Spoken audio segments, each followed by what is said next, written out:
So if you guys look, why is it not showing up?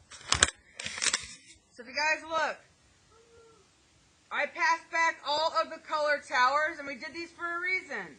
If you guys noticed, you did the three primary colors in monochromatic tinting and shading. And this is what you're going to do on your painting in all 12 colors of the color spectrum, okay?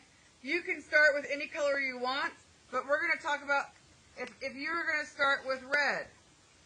This is basically your value. I see a lot of people working with a full picture, and I did tell you yesterday, if you just take some scrap paper and you can mask off whatever area you want to work with, and you can put tape if you need to, that's a lot easier to look at than the entire picture, right? Because you're just focusing on that section. So once you get that section off,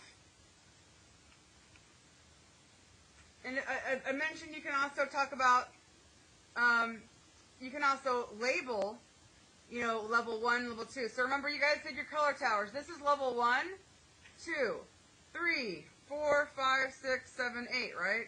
So when we look on the picture, white would be this color. The next step, if it gets darker, maybe it's a big jump. But I have my value scale. I could do so. Maybe it's this background is going to be level 3. His skin or his fur is dark, so it's going to be a combination of these colors. You guys get it?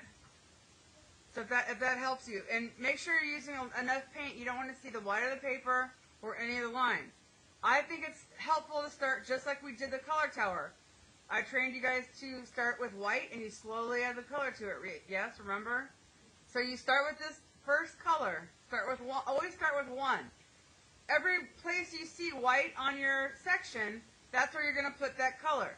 Then you move to the next level color you need. And you add red till you get that value. Remember, we're matching the value. So which level do you think I should paint in the background here? 3 here? Or here? Maybe. You could even do between. But see, that's what I did. This is my red. So it's actually right between these two, see? You can match it on your own. That's how I match the value. Then, when I did his fur, I'm going to add more red to his fur to get the dark red, and it's a combination of all 3 of these.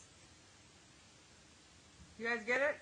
That's all you have is the color plus white plus black. Then when you move to red-orange, you do the same exact thing. You mix up a bunch of red-orange. And then you get a clean brush and get white, and you slowly add the red-orange to it, increasing the red-orange as it gets darker, and then increasing the black to the red-orange. Remember not to put white in your, clean your brush off, because you don't want white and red-orange mixed together. It'll turn your paint gray. Remember, always keep black and white separated, remember? Once you get to full saturation, you only want that plus black. If you have white with that red, it will turn gray. Okay? Also remember that this paint is very forgiving, so you can easily, if you get into a spot and your colors are off, come get me, I'll help you. We can take a damp sponge and wipe it off, and you can start over. You can also remember, don't paint so heavily. Be very delicate. I always say, pretend like, you know, you're painting on your skin very lightly and gentle at the side. If you push your brush down hard, it's going to scrape the paint off. Load up your brush, make sure there's paint, well-mixed paint on your brush, and then be gentle and go at the side. The other thing I was going to talk to you about, a lot of you have busy backgrounds. And by busy, I mean you might have different things like a couch, or you have all these different patterns, and it's a lot.